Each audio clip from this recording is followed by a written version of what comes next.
VV পূর্বের ভিরিয়াত্রা না পূর্বে বরুণম চ দেবম।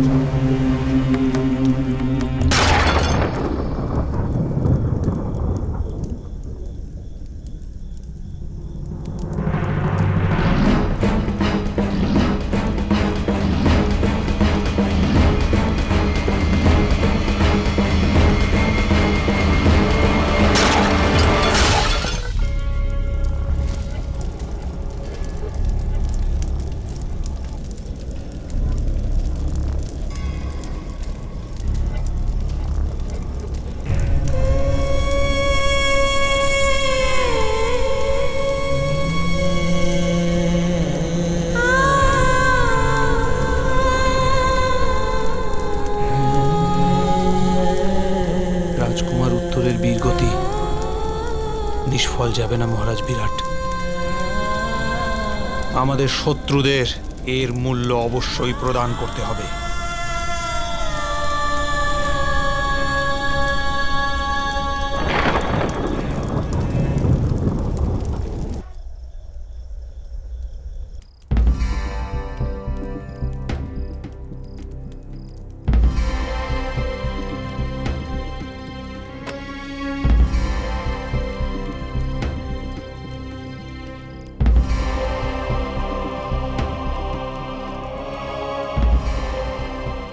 চল।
যুধিষ্ঠিরের আজই মৃত্যু হয়ে যেত পিতামহ,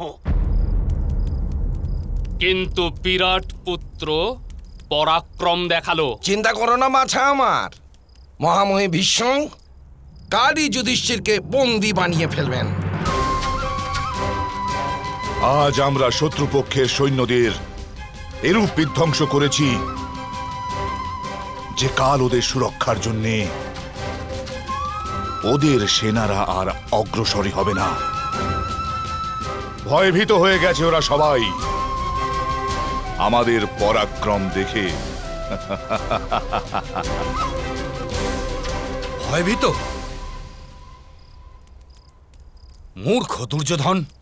বিধবা স্ত্রীলোকের ক্রন্দনে বিলাপে তার কন্যাও ভয়ভীত হয় না, পুরুষরা কি ভয়ভীত হবে? তুমি কি বা করেছো এমন? তুমি কেবলমাত্র এক 15 বর্ষীয় বালকের হত্যা করিয়েছ,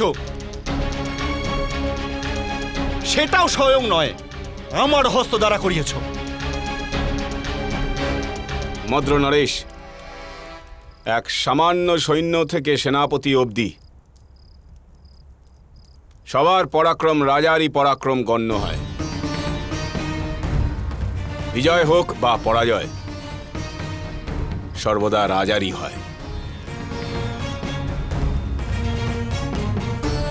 আর শর্করা লাড্ডুতেই হোক বা পায়েসে, স্বাদে তো মিষ্টত্বই থাকে মদ্ররাজ। বিজয়ের স্বাদ তো আমরা গ্রহণ করেছি আজ, আর রণভূমিতে বিজয়ের নামই পরাক্রম। মামাশ্রী যথার্থ বলছেন। আজকের বিজয় আগামীকালের শক্তি হবে। আমি প্রসন্ন হলাম যে বিজয়ের স্বাদ গ্রহণ করে যুদ্ধের উৎসাহ বেড়েছে, কিন্তু যতক্ষণ পরাজয় না ঘটবে ততক্ষণ সামর্থ্য কিরূপে বাড়বে? রাজকুমার উত্তর শুধু জ্যেষ্ঠের প্রাণই রক্ষা করেনি, সে আমাদের পরাজয়ের থেকে আমাদের রক্ষা করেছে, দ্বার রক্ষী হয়েছে ও। এখন কদাপি পরাজয়কে প্রবেশ করতে দেবে না ও। ধর্মের বিজয় অবশ্যম্ভাবী। যুবরাজ দুর্যোধন, এটা ভুলে যেও না, যে রণভূমিতে রাজা থাকে না তার সমগ্র অধিকার যুবরাজের হয়ে থাকে। এই যুদ্ধভূমিতে রাজার স্থানে তুমি আছো, এই কারণে রাজার ন্যায় আচরণ করো, আর বিজয়ের বিষয় নয়, সামর্থ্যের বিষয় চিন্তা করো।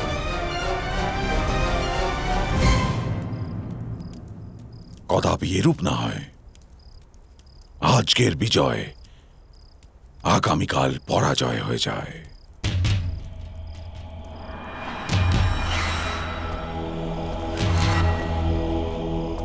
অবশ্যই পাণ্ডুপুত্ররা এরূপ পরিকল্পনা করবে যা সবার পক্ষে কঠিন হবে।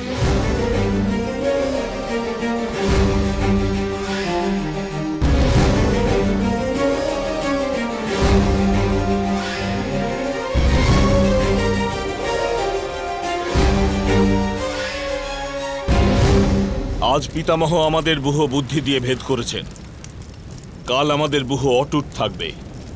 কাল সন্ধ্যার পূর্বেই আমরা দুর্যোধনকে বন্দী করব।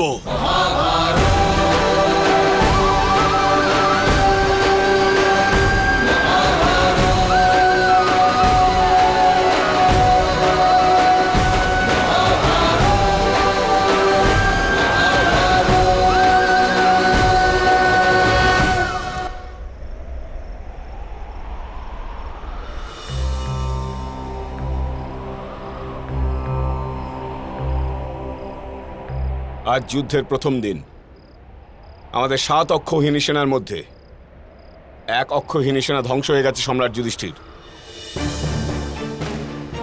আর বাসুদেব। আমাদের সৈনিকদের হৃদয়ে কেবল একটাই প্রশ্ন, যদি এটা ধর্মযুদ্ধই হয় তবে আজ আমাদের এতে পরাজয় কি প্রকারে হল?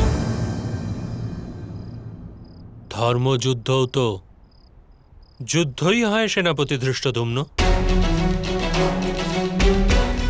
আর যুদ্ধে জয় পরাজয় থেকে কে পালাতে পারে?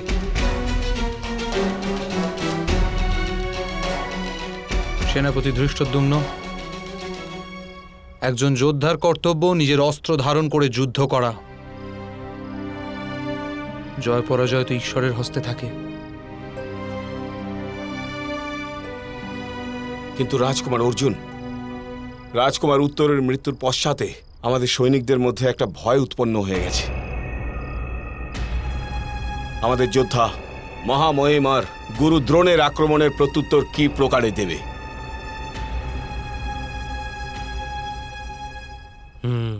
এ কথা সত্য।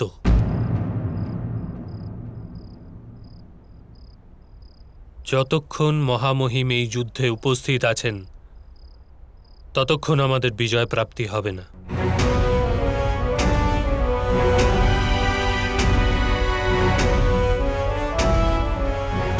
আর গুরু দ্রোণকে পরাজিত করাও অসম্ভব।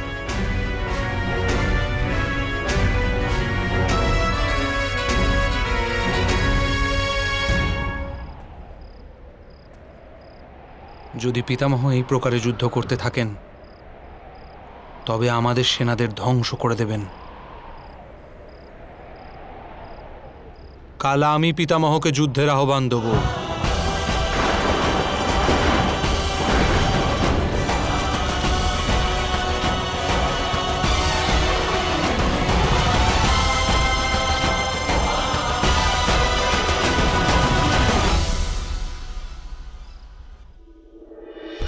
জ্যেষ্ঠ, শত্রু সেনাদের এক বিশাল অংশ হস্তিনাপুরের অভিমুখে গমন করেছে। জ্যেষ্ঠ, তাদের অগ্রভাগে ভ্রাতা যুধিষ্ঠির আছে। অবশ্যই ওরা হস্তিনাপুরের ওপর আক্রমণ করতে যাচ্ছে বাছা আমার।